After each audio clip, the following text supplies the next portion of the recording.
message. We are at a turning point in the Black community where we must have equity in the apps we use that scale to billions of dollars. But this time, we own the infrastructure, we own the culture, and we shape the future. And Fanbase is the future. Fanbase combines the free functionality of Instagram, TikTok, and YouTube into an all-in-one platform built for the evolution of social media and monetization. With over 1.4 million users, that's real proof that we are shifting the conversation of tech ownership and equity for creators. So right now, I want you to go to startengine.com/fanbase and invest today. The minimum to invest is $399. That gets you 60 shares of stock in Fanbase at $665 a share. This marks a turning point in Black ownership of social media. If we don't take this opportunity to own social media right now, we will always be customers to our own creations. And that can't go on. So once again, go to startengine.com/fanbase and invest today. We must own the platforms where our voices live, our stories matter, and where our culture drives the world. Thank you.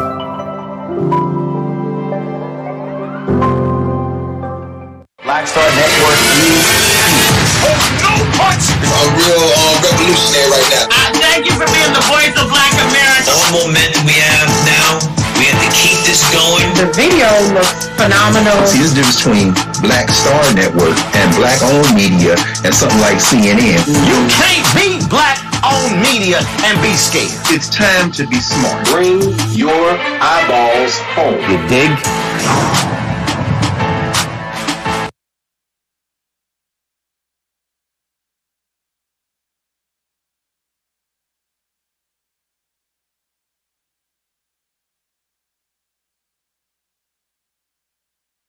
Thanks for joining us, candidates. Ms. Earl Sears, you're first. Tom. Thank you, Deanna. We want to begin tonight.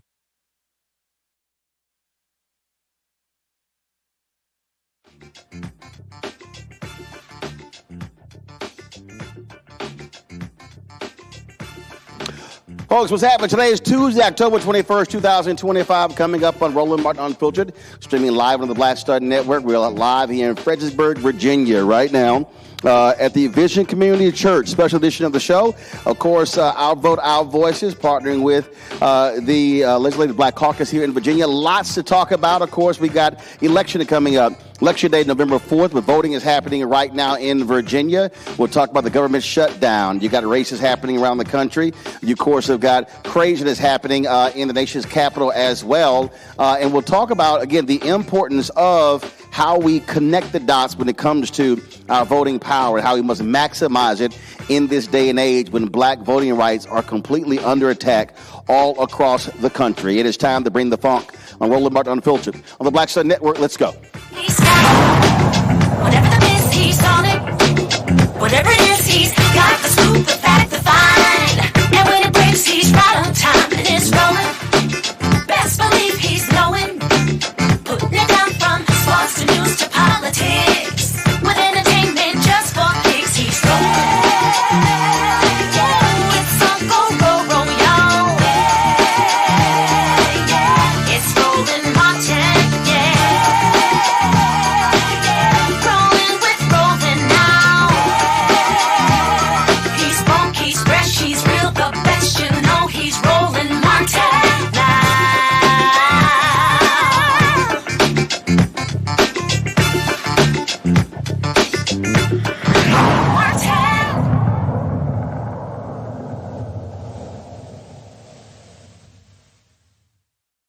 That they've created.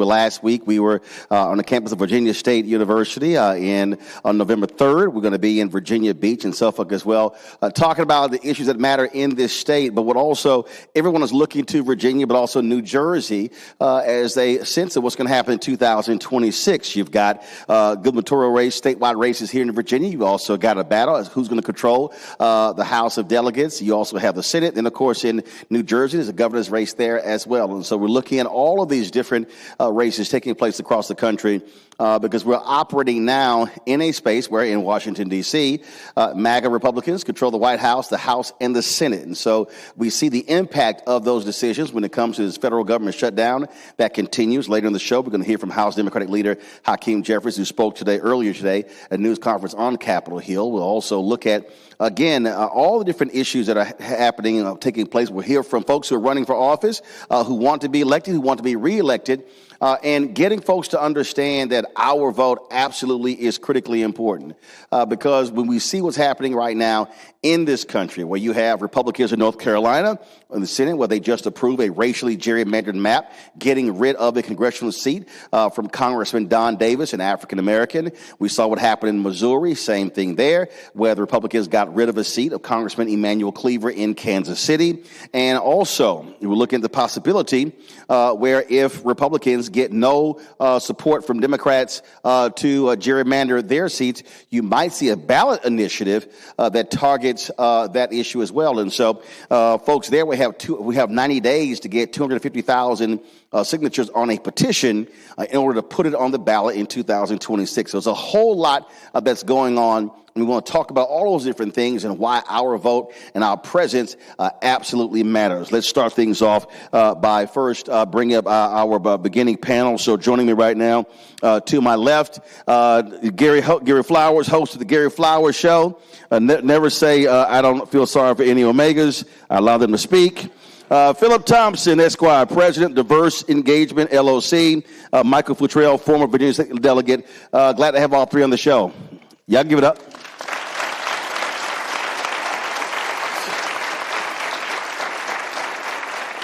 Mike, I'll start with you. I'm always talking about how we see what happens in terms of the importance of our vote. 2008, then Senator Barack Obama gets elected as president. That was the first time in American history, by percentage, the black vote actually was higher than the white vote.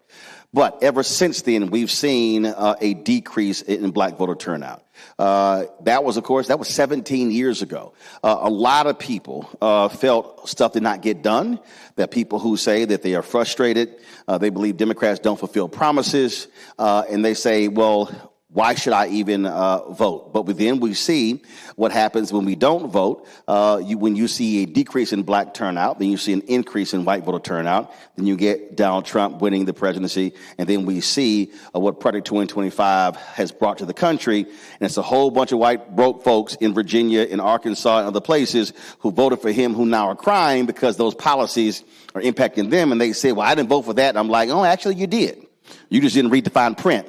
But one of the things that I say, though, to African-American activists, politicians, and others is that one of the reasons people don't know is because they don't know. They don't live and breathe this stuff. So talk about why we have to spend a significant amount of time connecting the dots so people understand public policy and who does what a city council does, what a county government does, what the state legislature does, and what Congress does. No, that's a great lead-in, and thank you so much for having I know it's a great lead-in, dog. I know what I'm doing. This ain't my first rodeo. You've done this a couple times or two, huh? Well, it's funny. When I first ran for office in 2013, I used to go sit into barbershops, and I would just have random conversations about things that were going on. And I used to talk to a lot of young brothers, and when I would talk to them, they'd be like, oh, I don't pay attention to politics. And I used to say, well, guess what? Politics pays attention to you.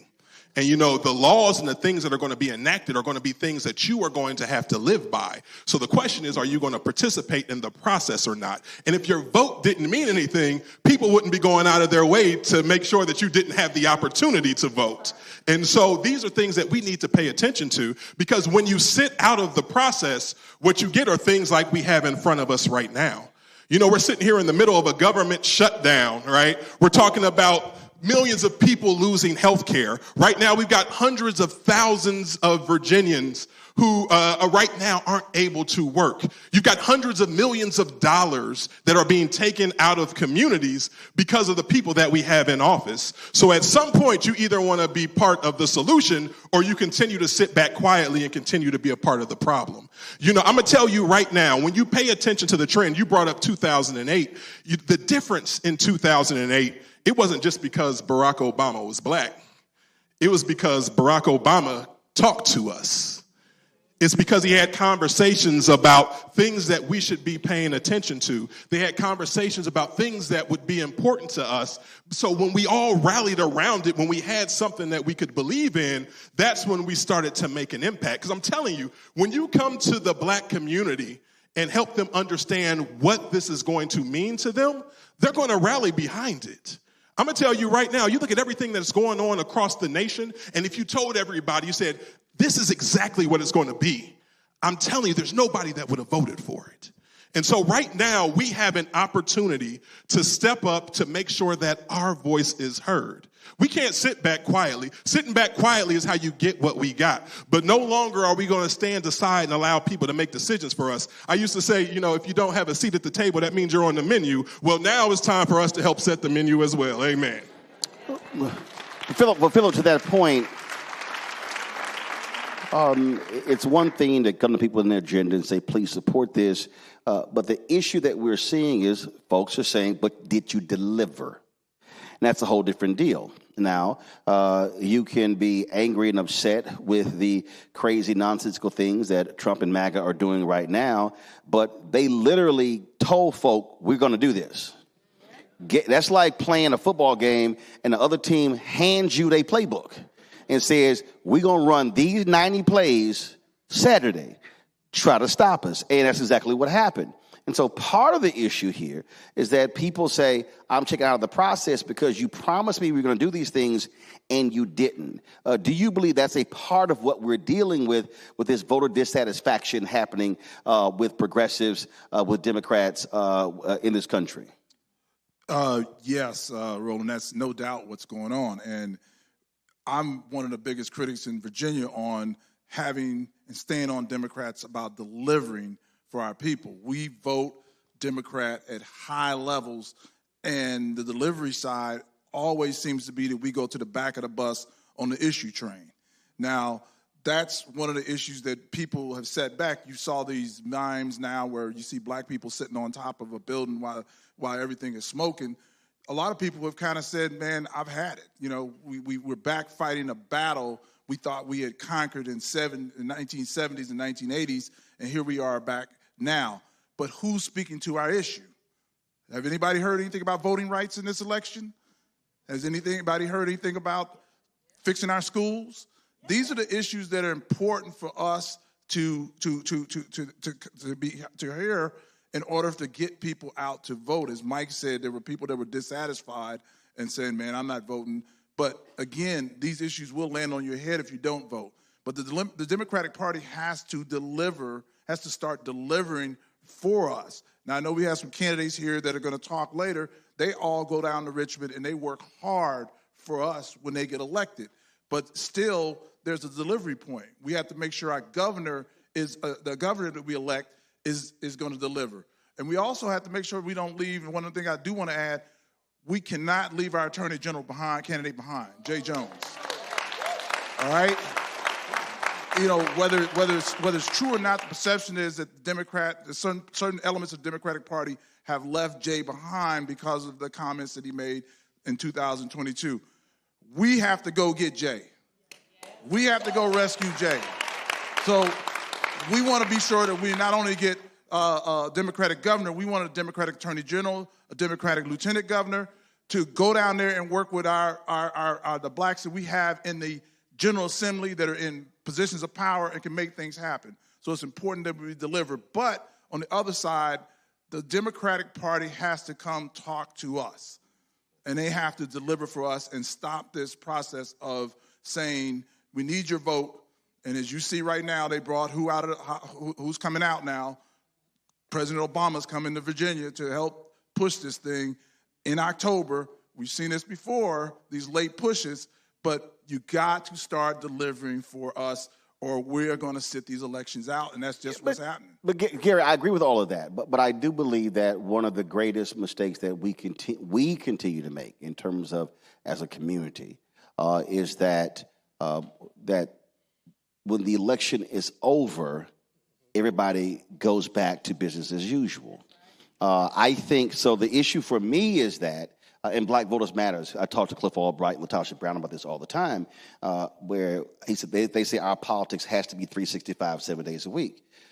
In getting us to understand that what happens in Virginia, what happens in North Carolina, in Georgia, in all these states, we build these massive voter engagement, voter turnout machines. The election's on November 4th, but then on November 5th, it gets turned off. Part of the reason why I think what you just laid out happens is that we don't keep that machine going to then tell folk, okay, now that you voted, that's now passed. Now you've got to be showing up at the council meeting, the school board meeting, the county commissioners meeting, at the state legislature to put the pressure on the very folk who made promises to then deliver it. That, to me, is where I believe that we are making a huge mistake. That's not happening on a consistent basis. Thank you, Brother Roland. We have a 30-year relationship, and thank you for this opportunity tonight. You hit a point, 365 all the time. There was a time, and Reverend Jesse Jackson reminded us of this in Chicago. He just turned 84 years old. There was a time that our churches taught civic education. We in a church, somebody say amen. Amen. There was a time that we taught the voter test. There was a time that we taught the idea that we can't stop. And somehow or another, our churches and our institutions think that the day after the election, we can go back to what we were doing. I submit that to do the same thing over and over again is to be insane. How many of you all are in an organization, including a church? Raise your hand. Why not within your organization? I know that I saw some fraternities and sororities here. Why not within your sorority or fraternity have subcommittees by congressional districts? Subcommittees, state district, delegate district. And all your job all year is to report back on what are the issues in that district for absolution. But that doesn't stop with fraternities and sororities. Churches need to do that. And pastors who tell you that there's a separation of church and state is untheological. Our heroes and sheroes of the Bible always challenged Pharaoh in unjust decrees. Joshua, he didn't march for exercise. Nehemiah didn't build the wall to just keep people out.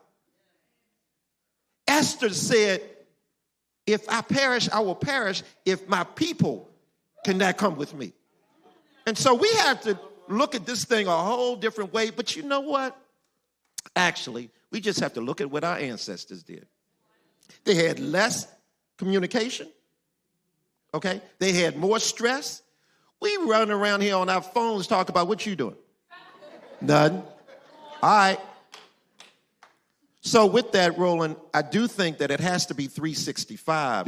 But we have to change the structure of how we approach whether we need to know civics, whether we need to know politics and policy. Well, I've said this on the show numerous times that when we talk about what we are now facing, and I've had some folks try to give us some pushback, and I'm like, fine, I think you're wrong. The issue that we have is if you look at King's assassination, April 4th, 1968, and so if you look at from that point, I'll say take it through, let's say Obama's election. Fine, it's 2008. Now you're talking 40 years. So the person who was 25 when King was assassinated, with Obama's election, the person was 65. Okay, so you had a community infrastructure. So you talk about churches, you talk about NAACP chapters, so you had a community infrastructure. So we all knew who that brother was, that sister was, who knew who didn't vote, who voted. They understood precincts. They understood what was happening in neighborhoods. They were the ones who told us, hey, this is what the city is doing. I mean, perfect example, we invited members of the Board of Supervisors out, and before I came out here, I was talking to a sister. She's a doctor, Dr. Nikita Tori Bundrant, and she wanted to be here, but she's speaking to the supervisors because they're having public testimony regarding a data center. Now, what happens politically, because we dealt with this in Petersburg on Thursday, was a city councilman who said, hey, this is going to bring jobs, but the data center is also going to bring health problems. She's speaking about keeping these data centers in this area away from people, at least a 2-mile radius, because of the impact on their bodies. That is an economic development issue, but that is an environmental issue. That is a health issue. And it's a perfect example of why we have to be engaged in that process. And that to me, so what is missing, I believe, in many of our communities, those people who for 40, 45 years, who were working in those communities, keeping us apprised, they're retiring. They're passing away. And the problem is you can't replace that real boots on the ground with social media. You have to have folk who are replacing those people. And I think that's what we're missing right now. And that's why you don't have the voter education, because those folks have been slowly retiring and passing away, and we haven't replaced them to keep that community political infrastructure together. You wanted to go ahead and say something? Yeah, I wanted to say, because you bring up a great point about the need for us to rally and support after the election. I'm going to tell you the biggest issue I dealt with in the Virginia House of Delegates when I was in office, it wasn't Medicaid expansion, it wasn't voting rights, it was the EC versus the Sea of Japan. Somebody says, what is that? Well, what ended up happening was, it as the Sea of Japan. Well, what happened was years ago, Japan crossed Korea. They take over to the winners goes the spoils. It used to be called the EC. They changed it to the Sea of Japan. They brought a bill saying that in all textbooks, we wanted to say the Sea of Japan, also known as the EC. Not even an issue that we should have been taking up in the Virginia General Assembly, right? But what happened was that community organized in such a way that we had no choice but to acknowledge. Every day, I got 75 emails about it. Every day, there were 30 people who came by my office. Every subcommittee meeting was packed off with everyone in that community. Every committee meeting was packed out. They brought in buses. So the day that it actually hit the floor, all along the gallery of the General Assembly, it was news from around the world. That whole community was there fighting for it. And so we ended up passing it, a bill that we probably shouldn't have taken up. But it showed the power of what happens when people come together and fight for what they believe in. But that also was what I call offensive mobilizing, not defensive. And I think what happens too often, Philip, is that we are operating in a defensive posture. We are responding to something and we're trying to stop it from happening, as opposed to saying, no. We want this, we want this, we want this, and we about to bring all the heat on everybody. And when I say that to our communities, stop going to Richmond and only talking to black state legislators. No, you need to go talk to every single one. And I'll give an example. We did this when the Senate would not confirm Loretta Lynch. And the sisters were constantly marching. And I kept saying, where in the hell are the brothers? Like literally, I kept seeing Delta, she's Delta. I kept seeing Black Women's Roundtable. I kept seeing other sisters. And so Pastor Jamal Bryant, Jeff Johnson, myself, we put the call out, 200 brothers. We literally said, meet us on this day at the fountain. 200 brothers showed up. Nearly all of them had never even been to the U.S. Capitol. It was more cops that day than you saw on January 6th. Because they were trying to figure out where 200 black men came from. So if y'all want to see a lot of cops at the U.S. Capitol, just have 200 black men show up unannounced, you're going to see a bunch of cops.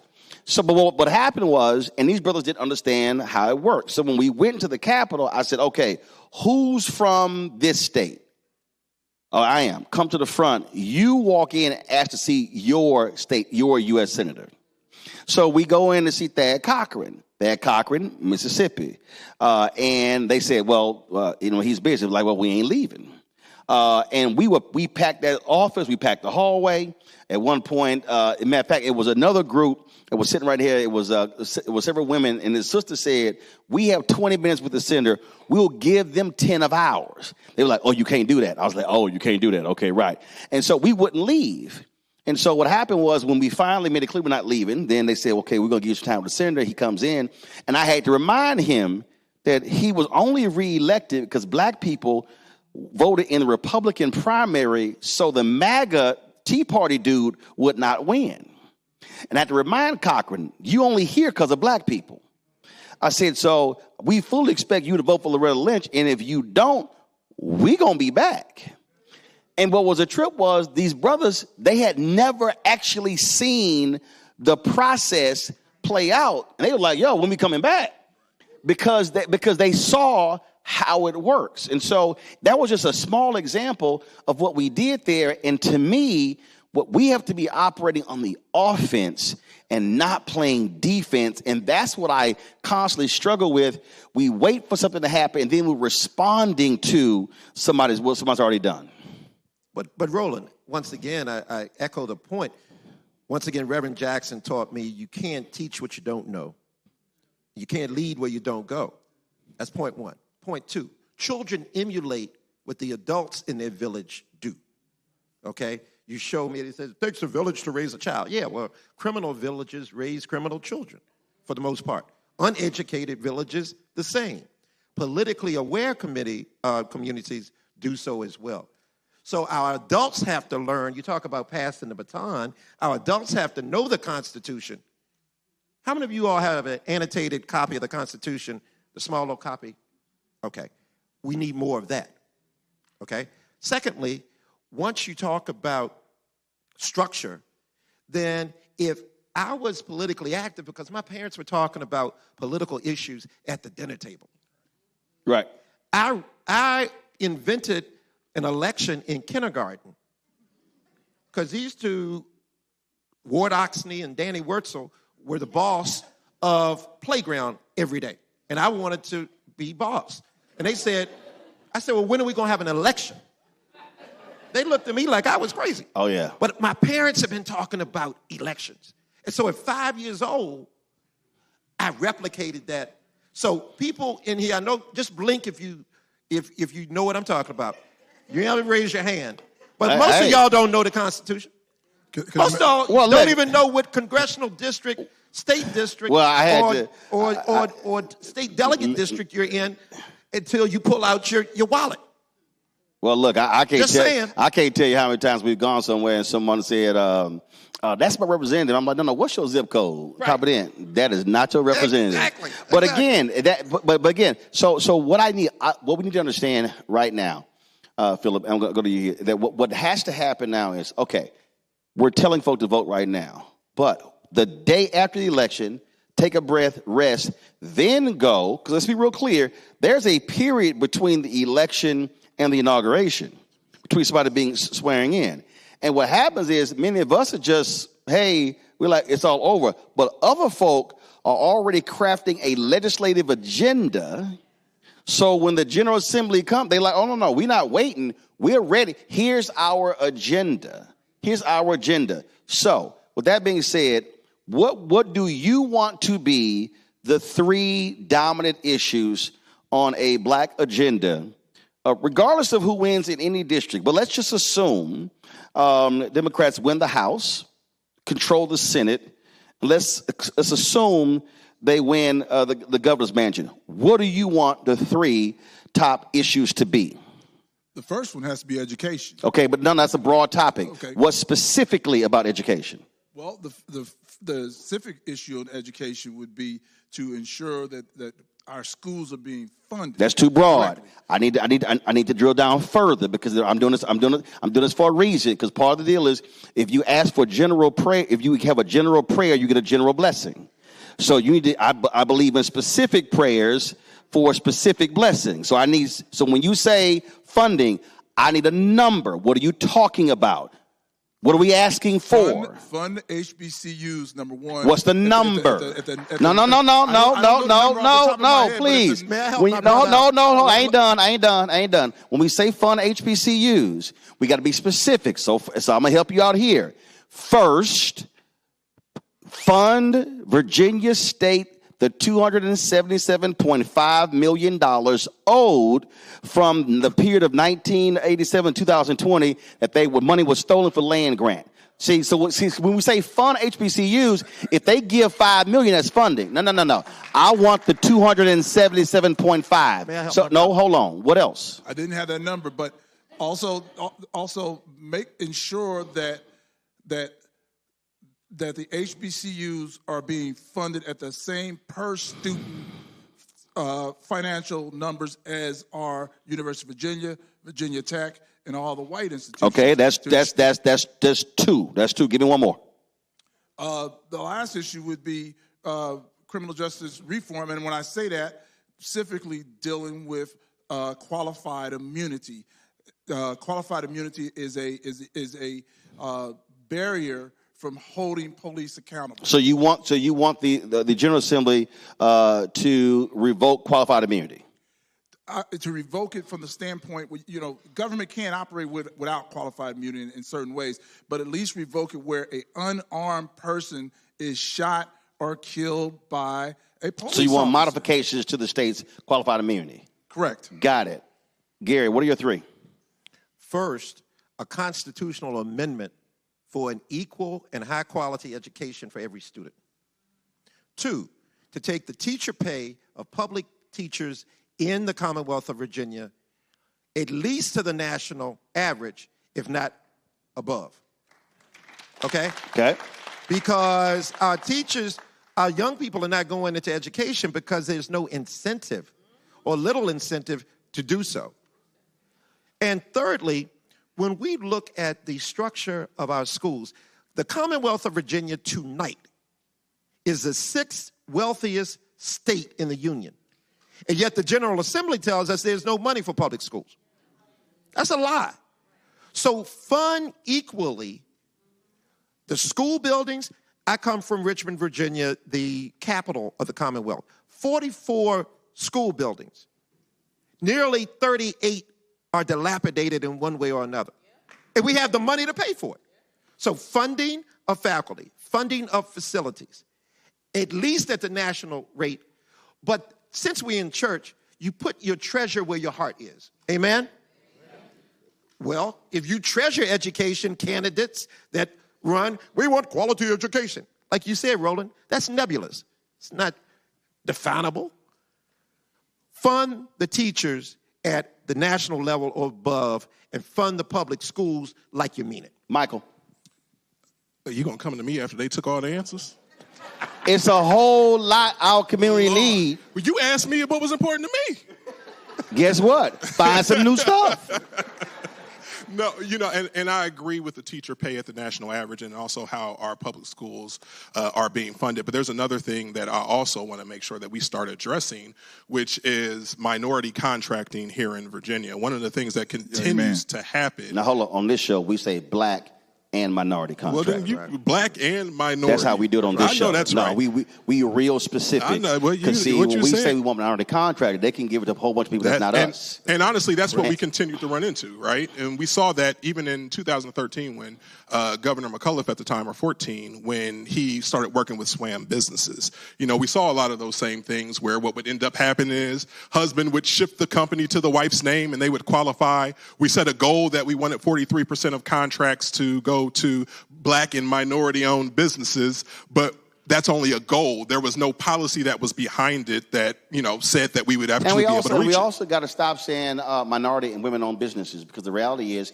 if you're a black woman, you're not counted in the women category, you're counted in the black category. If you're a Latina, you're not counted in his women category, you're counted in the Latina category. So the MWBE should be MWWBE, because the W really stands for white women. And may I add this, Roland? No. I got one other point on education. No, hold up. We ain't skipping over that. Okay, we ain't just moving on. There it is. I'm making a point here. There's been no group that has benefited from affirmative action policies and contracting policies in the United States more than white women. True. But when these programs have come under attack, white women have been silent, and it's been black folks they've been carrying the water with this. And so what has to happen is if we're going to get the language right, we got to stop saying minority and women-owned businesses and break down, well, how do you count women? And I've covered this issue on the city government, the county government, the state level, and the federal level, and that W stands for white women. 78% of the $37 billion that go to disadvantaged businesses on the federal government go to white women.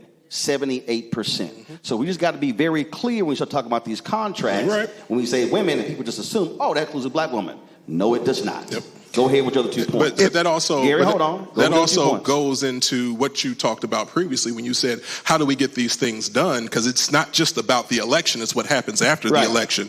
What happens is no one's ever challenged those things, so they continue to operate as business as usual. And so, again, what has to happen is we have to get back to organizing as we once knew the power behind, to make sure that we're not leaving the Josh Coles or the Briannas out there by themselves. We're coming in with an army behind them that is continuing to push it forward, because this is what's important to our communities. And the reason I am pushing to be very specific, because the problem is whenever we have these conversations, we are having general conversations. Yep. We're allowing people to have general phrases that sound great, not specific. And then what ends up happening is when we're trying to rally people, then we're trying to rally them around a general question. Let's fund public education. No. You got to be real clear on what it is you're actually funding. Yep. And to me, that's what has to happen, because now when we hand people that, to Gary's point earlier, when you talk about infrastructure, when you talk about Divine Nine, and I go beyond that, I then go Prince Hall Mason, Eastern Star, I go Links, we have all of these, we have a significant infrastructure in black communities. The problem is they are not properly organized and mobilized. They're spending significant time on internal business and not external business. True. The same thing with churches. True. The reality is you can have a church. Now, what you do with Bible study on Sunday is one thing, but you still reside in a community. You still got to deal with zoning. You still have to deal with issues and your members. And so we have to be giving our folk very specific issues that we want them to be confronting and now mobilizing around. Gary, real quick before I go to break. One specific point to add to what the brothers have already said is, and candidate Nicole Cole remembers this from her days on school board, and that is to eviscerate the property real estate tax formula that incents money to go to the wealthy side of town for public schools and disincents that money to go to the poor side where our kids are. I want to add a point on the organization side. I'm in Richmond since this election's about Richmond, and the delegates here know if we pack the room like this on any issue, things are going to happen. We've done it. The last 4 years I've worked on marijuana legislation. The first bill was going to go through with hardly no minority set-asides. Now, we all know who has paid the price for marijuana in this country, in this state. African Americans at a high level. And we packed the room and the bills got changed. It's that important. The fraternities and sororities come down there with NAACP and they'll have their day. And everybody shows up in their colors. It can't be days. And walk around a happy day. It has to be days. You need to have happy days. You need to start coming down there in shifts and showing up for the bills. You need to call the delegates and say, hey, we can bring 20 or 30 people. Is there something we can come to that hearing room and help you push? We got to get organized. But we also have to use data collection. What I mean by this is, and the folks have to register for this tonight, okay? But what often happens is we have rallies, we have protests, we have things along those lines, but very rarely are folks collecting data. I remember you talking about Reverend Jackson. Reverend Jackson got real mad at me when I was at my radio show in WVON in Chicago, and they were having a protest, and I was like, Reverend, what's data collection? They had no data collection. And I was like, well, y'all just gathering for an event. I said, that's not true. Gary, Gary, don't even go there. This is national TV. Gary. We had data collection. I have the audio of the interview. Now, you do not want to go there with me. I have receipts. I was the field director. And guess what? I'm trying to tell you. And that's what Reverend was hot. I told him to get over it. But that's my and I'm telling you, one of the reasons why Bishop William Barber and Repairs of the Breach have been successful is they don't do any event without collecting data.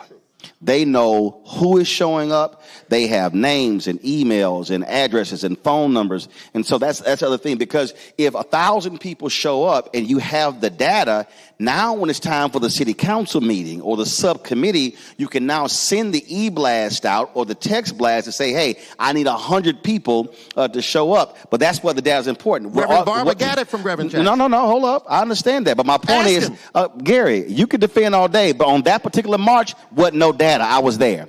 So the point I'm making is we can't have data every now and then. You got to have data collection at every single time we gather, so you know who's in the room and now how to move people when it's time to act. You know, I just came back from Memphis at the National Civil Rights Museum, and you know everybody knows Lorraine Hotel was a motel where Dr. King was assassinated. The first exhibit you come to is Bayard Rustin. Yep. And it's all about organization.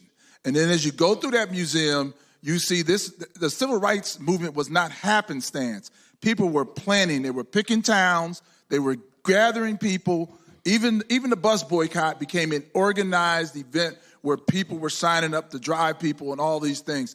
We've lost that.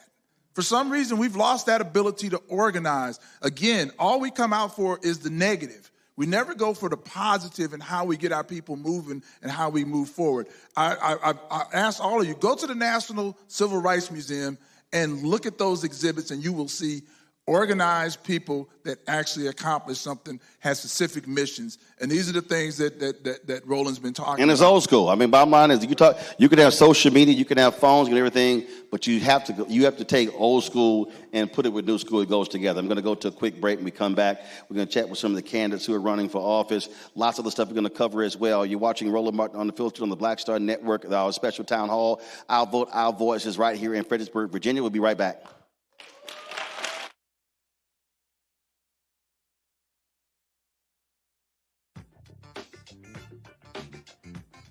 This week on the other side of change. Book bans, anti-intellectualism, and Trump's continued war on wisdom. This is a coordinated backlash to progress. At the end of the day, conservatives realized that they couldn't win a debate on facts. They started using our language against us, right? Remember when we were all woke and the woke movement and all that kind of stuff? Now everything is anti-woke, right? When we were talking about including diversity, equity, inclusion, higher education, now it's anti-DEI. All this are efforts to suppress the truth because truth empowers people. You're watching The Other Side of Change, only on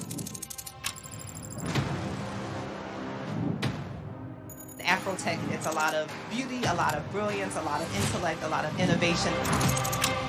Companies that are most diverse are more profitable. We're getting culture, we're getting community, we're getting the best of the best. Not only are we here to greet each other, but we're here to network and to elevate each other. Everybody from all the major tech companies here, and that means that now everybody's in the same domain.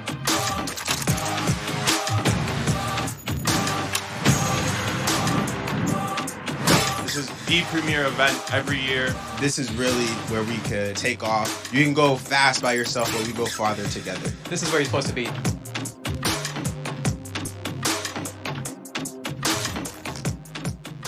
Next on the Black Table with me, Craig Carr. Now, the America we live in today is not what the founders intended or what they outlined in the Declaration of Independence and even the Constitution.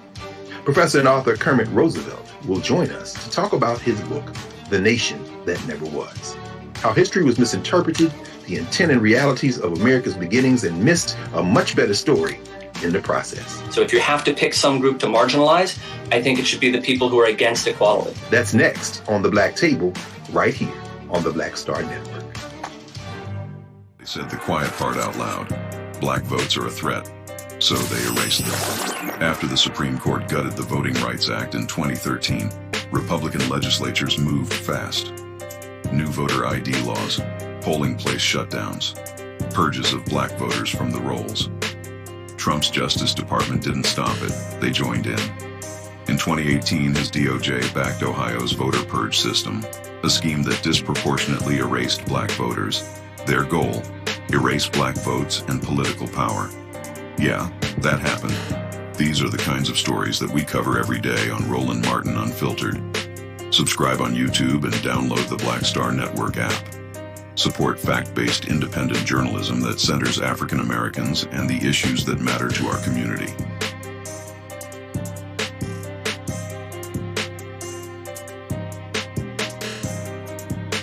Hey, I'm Tasha Cobbs, and you are watching Roland Martin Unfiltered. But I need a little filter. I need something. Blow me out. Make me look 35.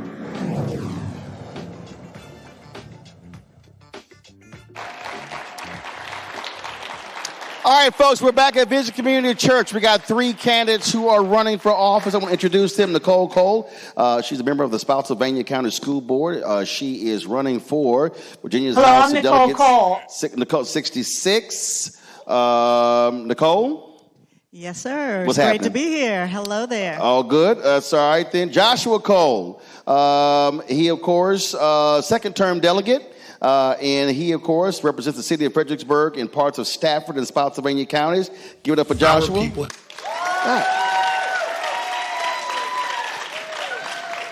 All right, folks. And last but certainly not least, Stacey Carroll. Stacey, what's happening?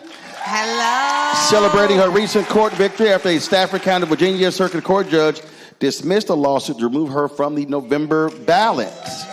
Say that again. Dismissed. Clock it. Frivolous. So that was fun. It was absolutely fun. Not really. But seriously, that lawsuit was literally a distraction from us focusing on what really matters. As you guys know, in the court cases, they've been tailing our family or surveilling us since March. Filed the lawsuit this past August, went before the judge, presented the facts, and they dismissed the case without question. We have to ensure that we don't disenfranchise voters. By the time the case was brought to us, ballots had already been printed and certain people had started to cast their vote. So we have to ensure, and we will continue to work, that every voter in the 64th district hears and gets the opportunity to make their voices heard this coming November. So what is your focus? My focus is education, specifically the children. In Stafford County, we have nearly 200 kids that are unhoused, specifically homeless, and Stafford County has about 45% of their students that are on free and reduced lunch. Though Stafford County is one of the wealthiest counties, specifically in the entire nation, specifically for black wealth, the average black household in Stafford County is $147,000 to our white counterparts at $135,000. There are pockets of poverty in Stafford County that we have to make sure that no child goes hungry. And when they get inside of the classroom, they can actually focus and do the work so that they can excel in education. Joshua, you get to go back. What's the goal? Thank you, Roland. I'm excited to have you back in Fredericksburg in the 65th District. Our focus this year, we absolutely have to focus on housing. Whether we have hungry kids in the schools, we also have unhoused kids in the schools. And so I introduced legislation this past session that would give first-time homebuyers $10,000 in their first-time payment for their homes. We also introduced legislation to protect renters. We are finding out now in the Fredericksburg region, you are going to go find a home. The landlord is charging you first month rent and a security deposit, which is reasonable, but now they're also charging you the final month rent and saying that you have to make 3 times your mortgage or your rent in order to even qualify to get into a home. Wow. So we put in legislation that said that is not going to be allowed to happen, and of course our governor vetoed that legislation, so we need a new governor so we can pass it again. Stacey, Ms. Nicole. So I am fighting for education as well, but I'm fighting for the money. We need to modernize the funding formula in Virginia so that all of the needs of our students in our schools are funded, not just the staff funding. So for the folks who don't know, what is the funding formula in the state? It's a staff-based funding formula. So based off of how many teachers are needed for the students that we have in our schools versus a needs-based student funding formula that looks at what are the needs of our students. We have about 15% across Virginia in our public schools of students who have special education needs. Those needs are more costly than general education needs. And so the same dollar is not going to educate that child as the dollar that's spent on a child getting a general academic education. And so Virginia is behind in the national average of funding our schools. And so we need to move to a better formula to make sure that we have enough staff to educate our kids regardless of their needs, their educational needs, regardless of their background or economic status. And so that's what I want to make sure that we pass, which is something that the Democratic House supported, House of Delegates supported in Virginia, but again, the governor, being Republican, did not support that level of funding. So I am looking forward to being there and pushing it again with a supportive governor that will make sure that our kids get what they need. So much of what go ahead. So much of what we're seeing right now, really, when we look at all these elections, are quality of life issues. Obviously, healthcare is a tremendous issue, education as well. But to your point, the housing issue, right now, this is the largest gap we've had in terms of the number of available houses, and folk can't afford it. Also, I was just seeing the story before I even came in here. The average age of a new buyer went from 48 to 56. And so what that says is, and historically you had folks when they entered their 30s and 40s, that's when they became homeowners. But it's become so expensive, they can't become homeowners. And so what more can the state do to impact this here? Because you got, to your point, landlords, you've got developers, you've got all of these folks who want tax incentives to build so-called affordable housing that's really not affordable. I think one of the major things that we're looking at right now is a lot of red tape on the local level.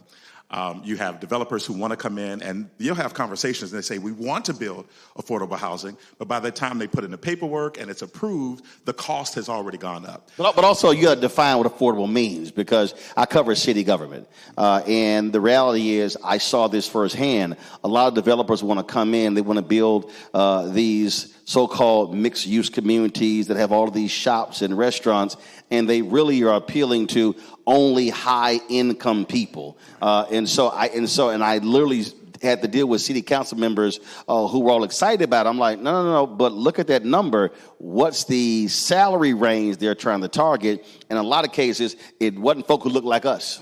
Absolutely. We see in downtown Fredericksburg, Fredericksburg has my heart, right? But you have these condominiums that pop up. You have these townhouses that pop up, which are over $1 million even to get into it. A townhome that's $1 million. We have been discussing legislation for the past 2 years, a piece of legislation called the Yes in God's Backyard, which would allow churches and certain nonprofit organizations to bypass the rezoning aspect in order to build affordable housing or senior housing on their properties. You have large churches who may have large parking lots that are not being fully utilized. They could put affordable housing on those parking lots. Or you have churches who have land. They would love to utilize that land, but they can't because every time they go to the county, it's taken 1 year, 2 years to get approval, and the cost has gone up. So if we're able to give that ability to get rid of some of that red tape, bypass that rezoning aspect in conjunction with what the counties have already approved for, we can get more affordable units. And when I say affordable, I'm not just talking about public housing, but we're talking about workforce housing. If you live in an area, if you work in an area, you should also be able to afford to live in the area. And the reason that housing is so expensive here in Fredericksburg area is because a lot of people work in Washington, D.C. And so people have been moving down here for the past 30, 40 years. People have been moving into the Fredericksburg area, which has caused housing to go up. And now people are being priced out of Fredericksburg and they're going down to Caroline. That's what's going to make it easier for her to win this November, right? So people are going down into Caroline and going down to Louisa, and people are being further away from their jobs when we need affordable units where people work. Go ahead. No, so I was going to say, when you say, okay, what's affordable? When I was knocking the door, I had a young lady who is in nursing school at Germanna Community College living in what's supposed to be an affordable apartment complex in Spotsylvania, and she was paying for a 2-bedroom, 1-bathroom, $2,300. Now, 2 bed, 1 bath? 2-bedroom. Girl, you gonna make me cuss in church. $2,300. Now, I'm a financial advisor, and so I see firsthand where the incomes of our public servants, our young adults, when I say public servants, our teachers, our deputies, when affordable would be 30% or less of their income, of the average income of a public servant in our community. That way, we could make it affordable. And I have a teacher who called me and said, you know, I'm not going to be able to stay employed in Spotsylvania County Public Schools. I'm going to have to go to Stafford and work because my landlord is increasing, we just got a letter, and increasing my rent by $300 a month. That is insane when we don't even have a cost of living adjustment for teachers, that their living expenses are going up such that they can't even work in our local communities. So we have to make sure that we make a barrier for what is affordable in our area, and also make sure that the local boards of supervisors are held accountable for managing this and not delaying the process, because I did have developers say to me, you know, what's supposed to be a 2-year project is becoming a 5-year project because they're circumventing the laws that we have on the books that make it take longer, and they have to recoup their investment. So for the affordable housing, I'll go a little deeper, and I'll say specifically policy, because I know it's not just a policy. How many of y'all are familiar with the Real Page lawsuit? It was a lawsuit filed by the Biden administration that talked a little bit about the price gouging that was happening from realtors, specifically apartment complexes, and how they were astronomically increasing the price for rent for renters in the entire nation. The Biden administration took them on. We need an attorney general here in the state that's going to make sure that that doesn't happen to Virginia residents, because that's where it starts. That's where it starts. I want to make $1 too. I want to profit. But we have to be mindful about how we profit, right? And we saw from, let's just say, 2020 to now, we've seen as a renter, we've seen prices go up from 1 month to some 300. I've seen some as much as 700, right? So that's where it starts, right? Then it also includes us collaborating with our local partners to ensure that, again, the first years of my life, I lived in apartment complexes. That's where we start out, right? We create or provide, again, finance major, supply and demand. We have to increase the supply to make sure, without question, people actually can afford and have a place to go. Though I love visiting Caroline County, if I am a young individual that's traveling to and from Washington, D.C., because that's where the job is, then becomes my quality of life and my stressors and other factors that inhibit my ability to just be nice sometimes. If that makes sense, right? If I work an 8-hour shift, I got to go into the office every day. I'm traveling on the highway at least 3 hours of that day. Where's my opportunity to entertain my children, take them to and fro, or even go to grocery store or cook a well-balanced meal at night, right? So I think there are a lot of other things that we can tackle to make sure that from an affordability perspective, we address it so that the whole quality of life of a person or resident of Stafford County, or specifically here in this region, is positively affected. Role that you see the state playing when it comes to health care. We obviously are seeing the battle on the federal government when it comes to Affordable Care Act subsidies. A lot of people are freaking out because they're seeing those subsidies go away. It's going to be some explosive health care rates that happens. If they don't have that Affordable Care Act, that's going to now put stress on the county health system. And now we're back to seeing the problems that we saw pre-ACA. I was privileged in January. The speaker put together a special emergency committee to deal with the impacts of the federal government in the Commonwealth of Virginia, and I was blessed to be a part of that committee.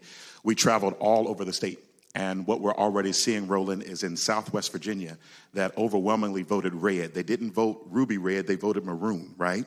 There have already been 3 clinics that have closed in Southside Virginia, with a target of 6 hospitals that are slated to be shut down as well in rural parts of the state.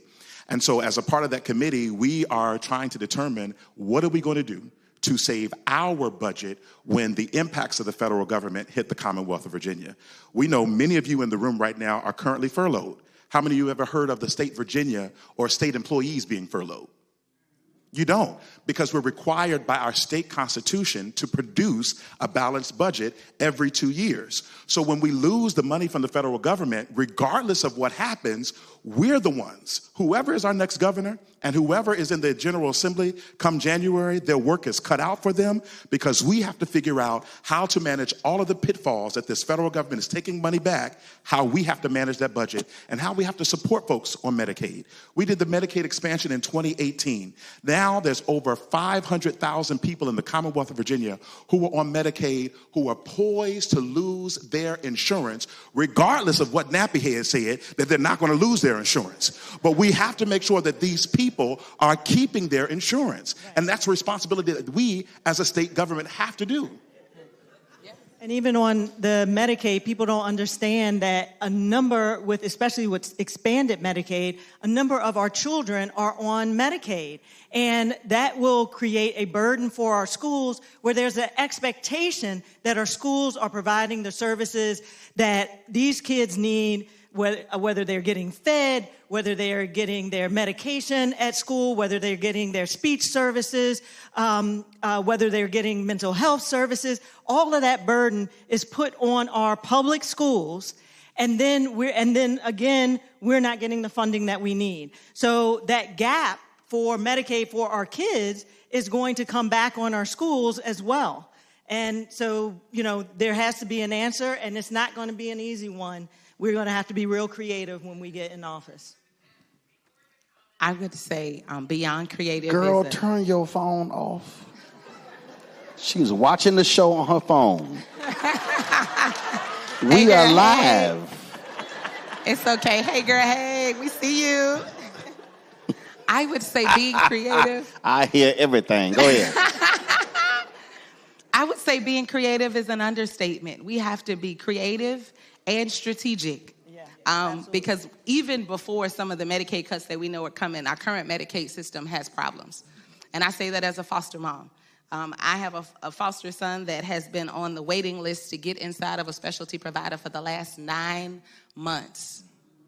God forbid something happens, we're still waiting to be able to get an appointment and schedule. The appointment just got scheduled for the first week in December, right? So even before the specific cuts that my future colleague was just talking about, we have to be mindful that we have to be strategic. Stacey, what's the definition of being strategic? We know, specifically speaking, that a nurse anesthetist goes through an extensive training from a master's level program to be able to understand how to administer drugs or medicine to those that are currently in surgery. Right now, there's legislation that we could craft to make it easier to have nurse anesthetists stand in the gap in some of the rural hospitals to be able to perform the necessary procedures. Currently, right now, it's required that a medical doctor, someone with an MD, be present to sign off, even if they don't have the credentials to be able to understand, right? So from a legislative perspective, there are things that we can do that make it easier for people that have the credentials and have the training to be able to do their job. Right. We've done it, specifically speaking, the General Assembly did it as it relates to my profession as a CPA, made it easier for young candidates such as myself to come out and become licensed. I think we should do so specifically as it relates to healthcare and making healthcare access easier, specifically for those people that may not want to live in the rural areas, but incentivize those that do and provide it easier for them to be able to support the patients in that area. All right, that's a good one there. All right. When you've been going door to door, what are the folks been saying to you that they want? What's the most common thing you're hearing? Well, there's a sore spot in Spotsylvania and Caroline County, but especially in Spotsylvania in education, because we had an extremist board my first 2 years on the board, and they did a lot of things to damage the quality of education that we are trying to deliver in Spotsylvania. You had one of the Moms for Liberty board? Yes, absolutely. We had the Burn Books board member on my board, okay, who was the chair of the board. And Burn the books, who couldn't read the book. Burn the books. Go ahead. And they hired a unqualified superintendent who actually did ban 37 books from our school system. The only thing that reversed that was working in the background to identify candidates to run for office in 2023 who were pro-public school candidates and supporting them to win their races so that we could flip the board back to something that was actually, to a board who was actually going to work in the best interests of our kids. So we have to make sure that, so at the doors, because our community remembers that. They remember the pain of that. They remember me being the fighter to make sure that I was holding those elected officials who had the majority accountable and worked and started a pact to be able to flip the board so that we could then unban the books. It took, even though we had people coming out complaining about the books being banned, it took flipping the board to have the power to unban the books. So when you have an extremist majority like we have now in the federal government, we have to, as people, come out, yes, and protest. But in Virginia, we have the opportunity this year to vote for people like me, again, Josh Cole and Stacey Carroll, in order to flip these seats so that we can make decisions that will be good for the people in our community. And again, the point there is, you can't just complain about what they are doing and what needs to happen.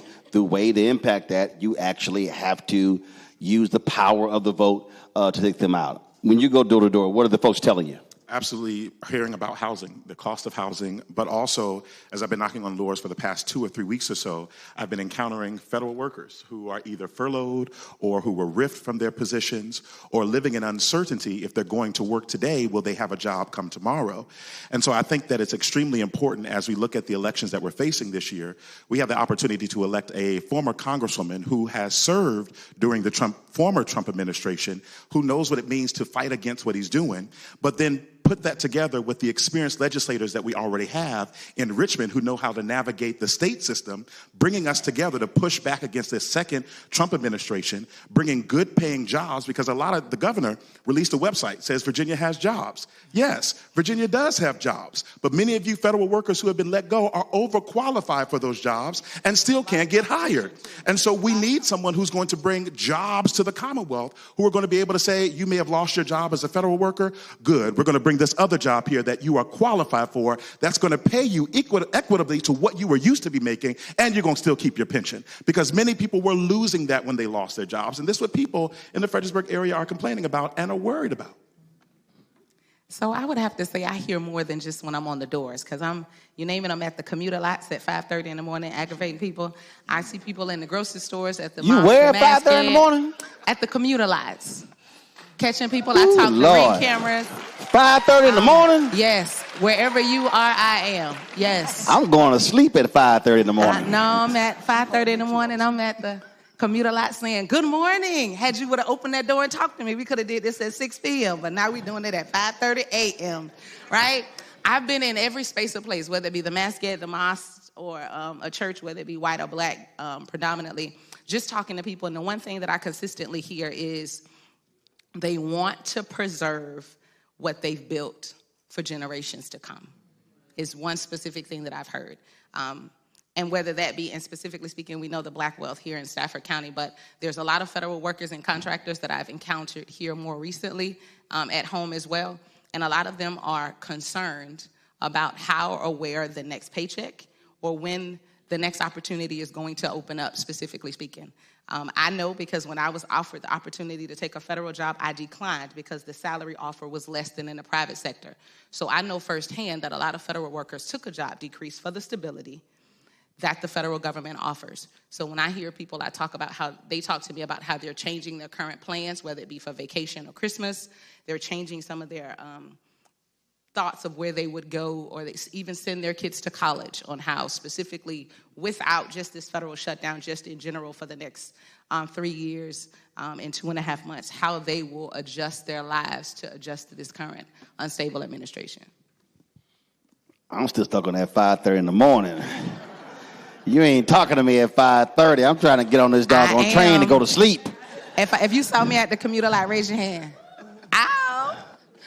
Bet you were trying like, girl, I'm trying to go take a nap. Don't go on. Go on. Every space in place. That's where I'm at. Last question for you before I go to the break. And there's somebody who's watching. Doesn't matter. They could be young, middle-aged. They can be a seasoned saint. And they're like, okay, I hear all of that stuff, but I ain't feeling none of that. What do you say to them? So you rocking your little team. So you got jerseys and everything.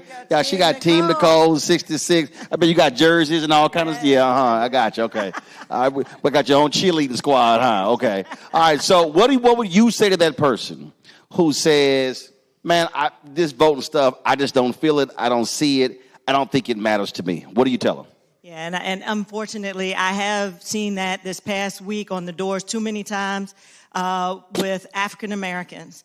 And, one door knocked, gentleman said, I'm not political. And I said, look, I don't need you to be political. I need you to vote for me so I can be political for you. Because I am going to be the one that is representing this community. And I am running against someone who has been in office for 35 years, okay? And he has not been supporting you or the issues and what's important to you, your family, and our community here in Spotsylvania and Caroline County. And in order for me to be political for you and fight for you to get what you need and what we need in this community, I need you to vote for me. And what people don't understand, and I say this from the dais on school board all the time, is you absolutely need to be political. It only takes, and I've seen it, it only takes one person to come up to the podium in public comment and say, hey, this is something that I want.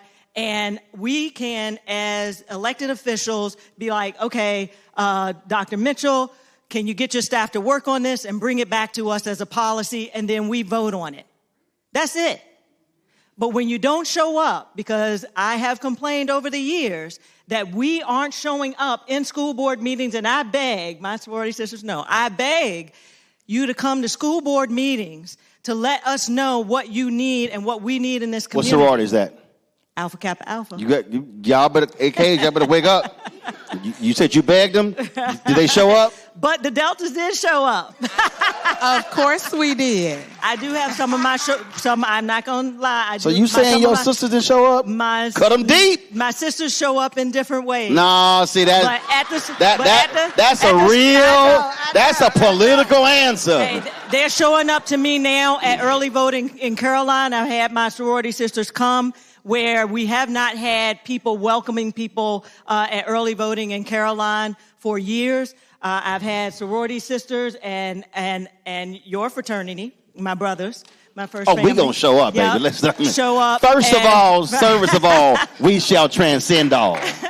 Let's be real clear, right. Gary.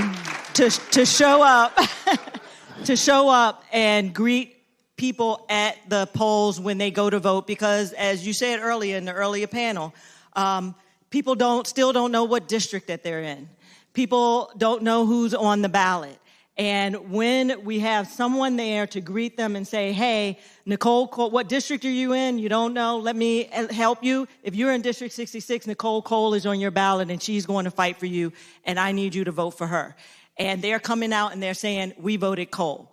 So I don't even remember. What was the question? You answered it. You answered. I got you. Well, first of all, but also I think what we have to explain to people, because again, when you don't know, you don't know. You got to advocate for we got to yourself. explain to people get them to understand that there's no facet of their life that government does not play a role. Right. And so the notion that I'm not political, that's fine, but trust me, government impacts your life. Right. What do you say to that person? What I think we've all been looking for is people with power to get some sense, and people with sense to get some power. Congresswoman Ayanna Pressley, I love the quote. She said, the people who are closest to pain should be the closest to the power. And we're now living in a reality where people are like saying, I'm not concerned about politics. It's too convoluted. You have at it. You do what you're going to do. But this is where I challenge you. You don't care about politics, but your landlord does, and that's why your rent is high. You don't care about politics, but your insurance company does, and that's why your premiums are high.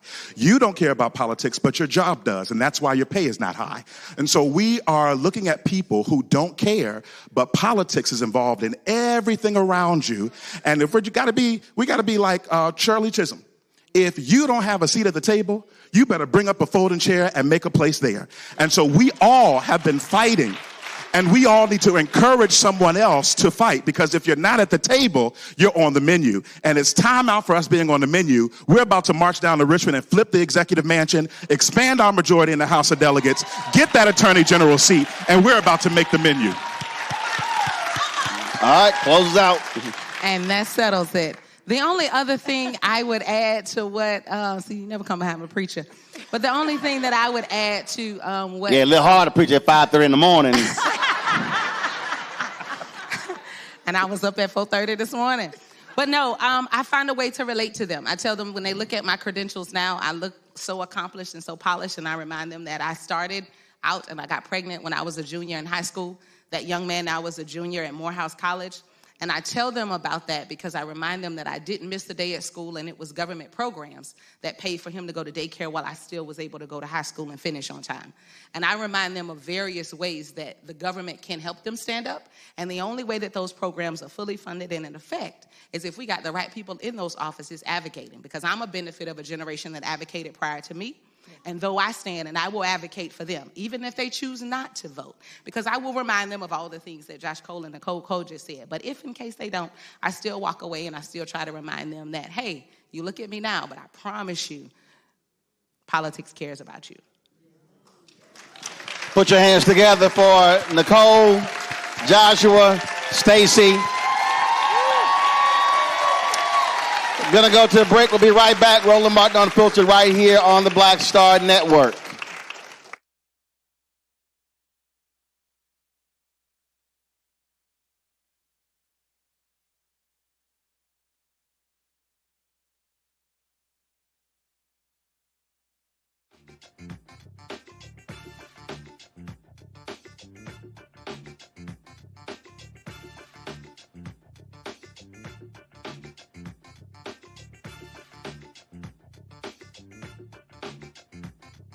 Next on the Black Table with me, Craig Carr. Why the America we live in today is not what the founders intended or what they outlined in the Declaration of Independence and even the Constitution. Professor and author Kermit Roosevelt will join us to talk about his book, The Nation That Never Was.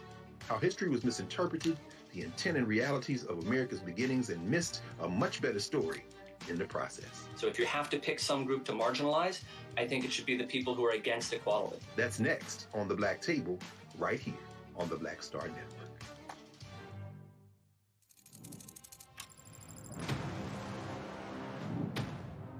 Afrotech, it's a lot of beauty, a lot of brilliance, a lot of intellect, a lot of innovation. Companies that are most diverse are more profitable. We're getting culture, we're getting community, we're getting the best of the best. Not only are we here to greet each other, but we're here to network and to elevate each other. Everybody from all the major tech companies here, and that means that now everybody's in the same domain.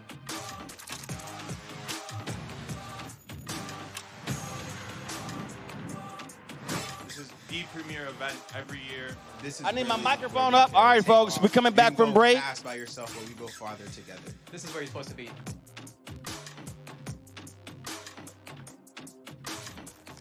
Get to serve his community. That's why Josh is fighting to lower costs for families hurting from inflation and make sure we can all afford quality health care. But Sean Steinway has embraced his MAGA backers who support Trump's mass firing of federal workers and the MAGA plan to ban abortion with no exceptions. We deserve better than Sean Steinway. I'm Josh Cole, candidate for delegate, and I sponsored this ad.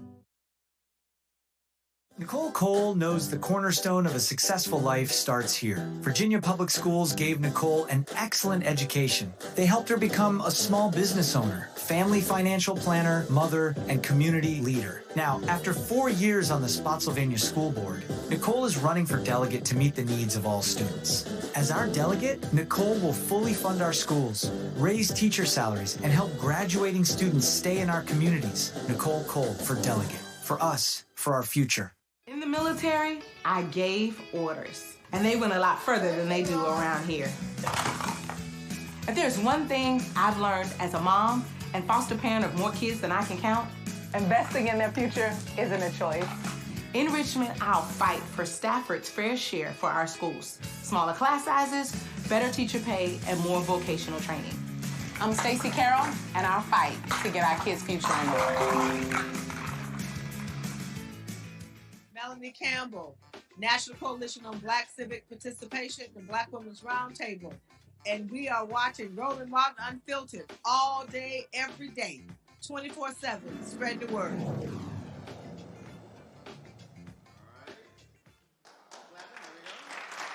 House Republicans remain. All right, folks, we're back. Green Community Church. Let me shout out before we chat with Bishop. You saw the drop that Melanie Campbell right now in D.C. They're celebrating what? My mic is on. Green means on. Okay, well, fix the mic problem. My mic says green. All right, I'm saying it's the same mic I've been using. Don't turn off the one I've been using. That's the last mic y'all should be turning off. All right. Before we came back from break, you saw Melanie Campbell. Of course, she leads the National Coalition of Black Civic Participation. As we speak right now, I couldn't attend her event. They're celebrating her 30 years in activism. And so she's been doing a phenomenal job with the coalition, also the co-convener of the Black Women's Roundtable. And so Melanie's been one of the folks on the front lines all across this country, really galvanizing, organizing folks, young people, men, women as well. Again, one of our unsung heroes when we talk about voting in this country, when we talk about public policy. It's a lot of bigger names that get the attention, but again, Melanie has been doing a phenomenal job. So I hate I could not be at her event tonight in Washington, D.C., celebrating her 30 years leading the National Coalition. But y'all give it up for Melanie Campbell, the National Coalition on Black Civic Participation. Folks, we're here at the church here. Bishop Ron Wills joins us right now. Bishop, how you doing? Good, and yourself, Roland? Thank you. So let's talk about the first panel we talked about, again, the role that the church can play.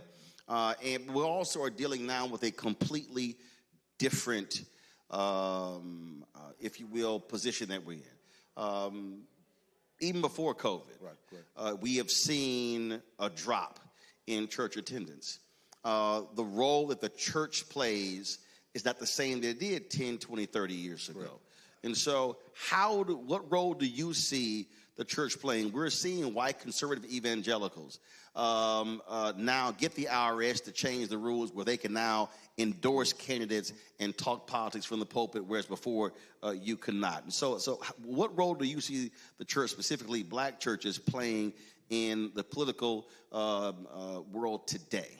One of the things, that's a great question. One of the things that I'm discovering, there's been a shift with the young people, trying to reach them where they are.